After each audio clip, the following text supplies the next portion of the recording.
When involved in large-scale fandom, there's really no better feeling than when something is so appealing and powerful that it brings an otherwise divided populace of consumers together.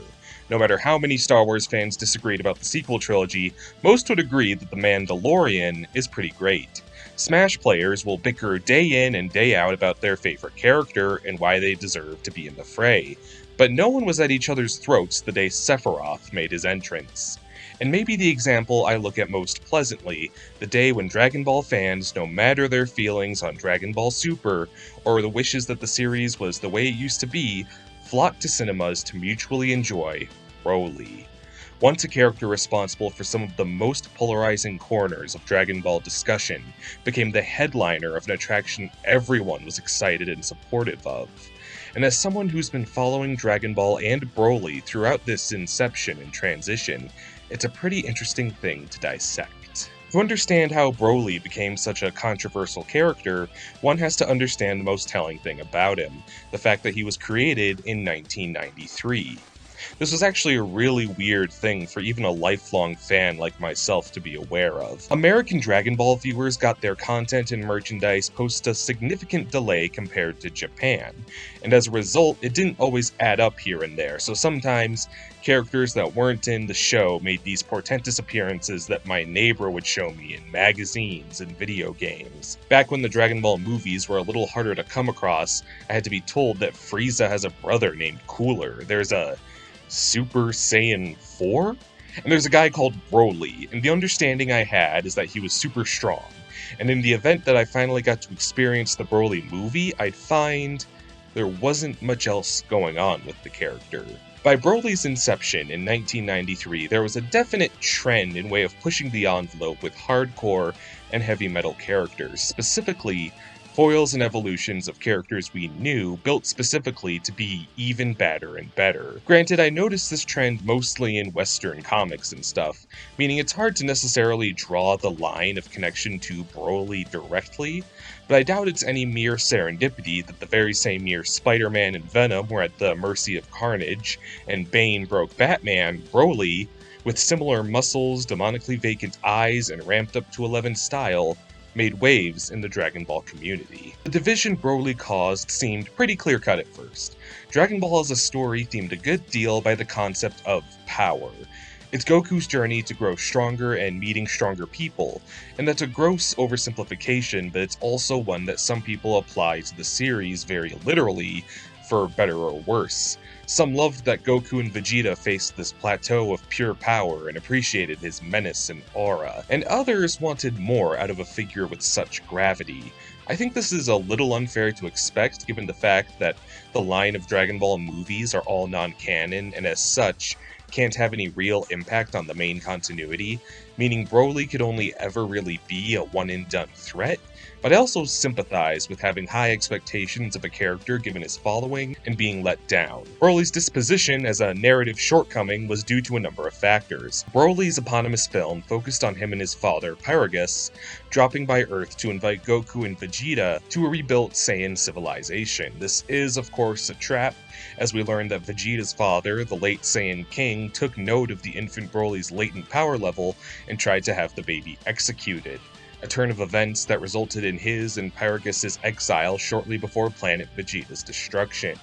Since then, Paragus has been plotting to claim revenge in the form of the blood of King Vegeta's progeny. To that end, Paragus wields Broly, his ostensibly demure and passive son, a visage that literally explodes to shreds when Broly reaches his full power as the prophesized legendary Super Saiyan. A walking monolith of rage and power, Broly gives our heroes the fight of their lives, bringing a whole new meaning to the transformations Goku and Vegeta worked so hard to achieve, and embodying the righteous rage of the warrior that eclipses the position of Super Saiyan. While I think this premise ultimately works in how it fleshes out the power politics of Planet Vegeta and plays to the privilege and cruelty apparent of the Saiyan royalty's bloodline, all culminating in a good old-fashioned Dragon Ball slugfest, it creates a sort of convoluted web. Paragus' beef is with Vegeta, and he and Broly both have reason enough to hate him, but they added in a sort of extraneous thread to connect Goku more directly, in that Goku was in the same nursery as Broly and cried too loud in his infancy, disturbing Broly. So, Broly has a bizarre narrative reason to hate Goku, even though he has enough reason to hate Vegeta, and yet he only kinda fights Vegeta, who's apparently more of a nemesis to Paragus, who the movie isn't about. Oh boy. Even if you don't think that hard about the movie's plot, Broly's execution is just as much to blame in that many of his basic building blocks are in-process counterintuitive to Dragon Ball's pathos and how it handles its other villains. Broly wasn't designed by Dragon Ball's original creator and artist, Akira Toriyama, who followed a distinct mentality of less is more. While terrifying power was often hidden in Dragon Ball, behind the diminutive and deceptive appearances of Frieza and Majin Buu, Broly almost feels like a parody of what an outsider kinda thinks Dragon Ball is.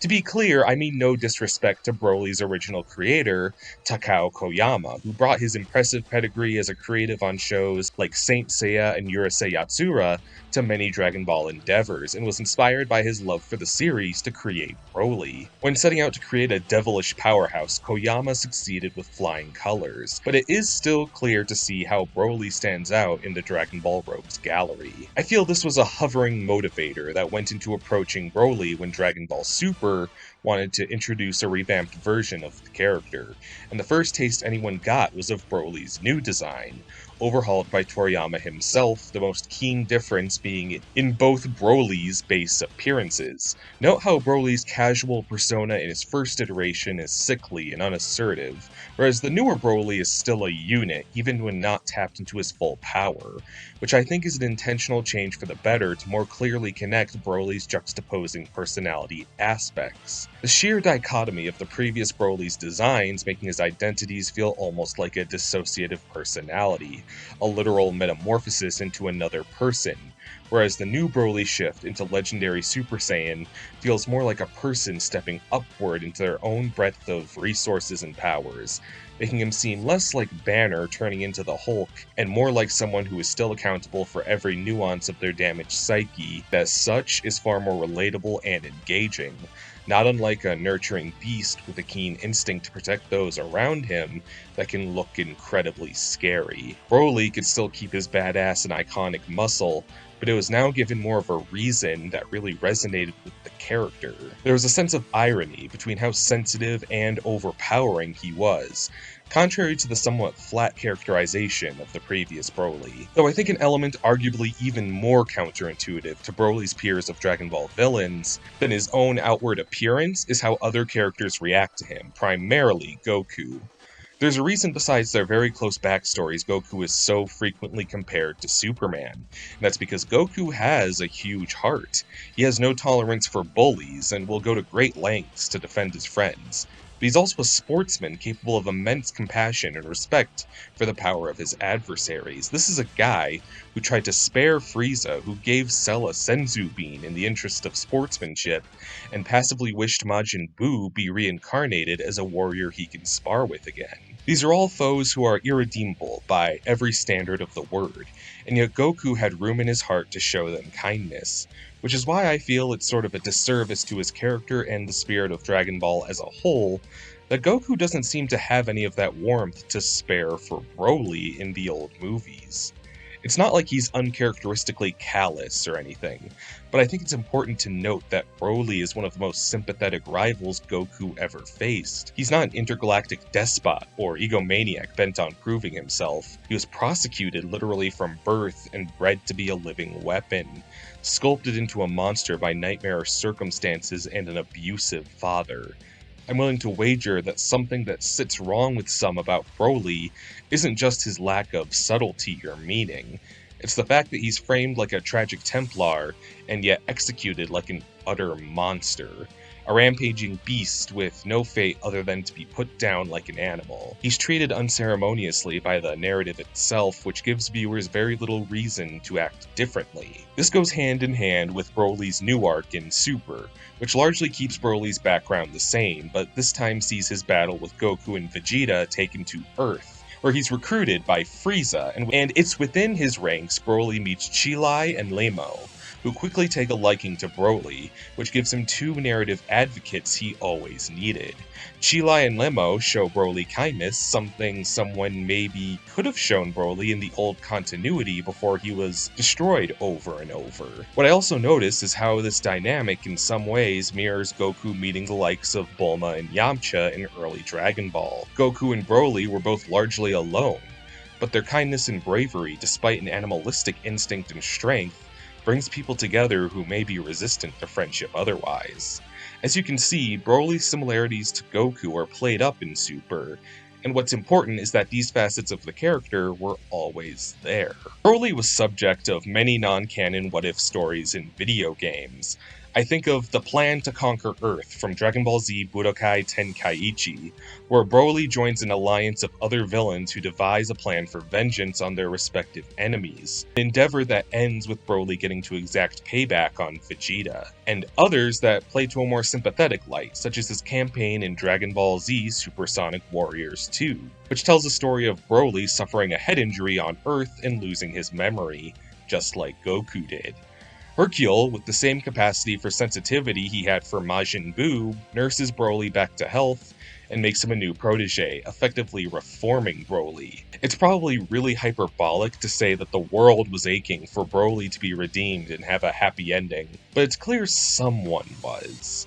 And acknowledging these similarities between Goku and Broly means there's no longer a need for connecting Broly and Goku via backstory, which removes an awkward thread that always dangled in the old movies, which not only makes the story tighter, but just makes for an overall more cohesive experience, as Broly now has a good reason to fight both Goku and Vegeta, with Paragus and Frieza acting with no small thanks in his motivation without him feeling like a meaningless stand-in for either in his own right, thanks to his improved autonomy.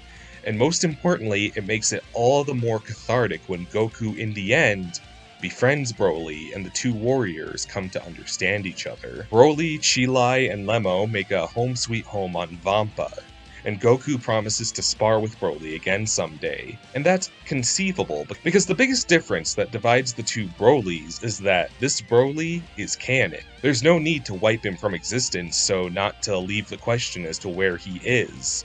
He's hanging around and we'll almost definitely see him again someday. That's kind of the thing about old Broly, is that he wasn't allowed to leave the parameters of what if and hypothetical spectacle. So he had to be removed as soon as he entered because, hey, maybe not everyone will see this niche movie and we wouldn't want them to be left out of the conversation. But now we're living in a new era, one where a film adapting canon material of Demon Slayer can be the biggest box office hit in Japan of all time, meaning there's no fear to use movies to feed canon in a meaningful way. A world where Broly can headline a movie and gross a worldwide $124.5 million. Broly doesn't have to be shoved off to his own little corner because he's accessible to everyone. It's easy to laud that over his predecessor, but this Broly never could have shaken up box offices and united fan bases if the original hadn't cultivated a devoted group of fans to get excited about that sort of thing in the first place. And that is the beautiful evolution of the legendary Super Saiyan, Broly.